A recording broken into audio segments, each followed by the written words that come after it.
po sa 4th year anniversary ng Pinoy Pawn Star. Yes, ako nga pala si Danny Artico. Isang kolektor, pickers.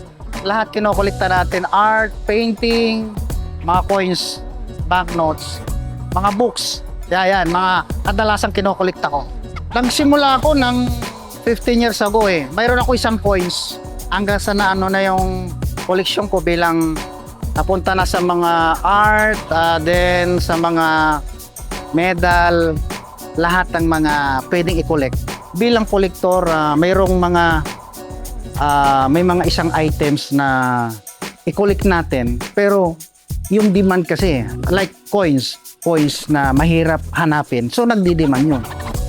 Halos tinatapon lang natin, so lahat niyaya natin na yung mga newbies collector na mag-collect ng mga bagay para sa ganon sa susunod na henerasyon makikita pa natin.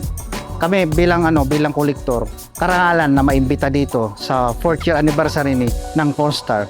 Pag binubuenas, may pabuenas.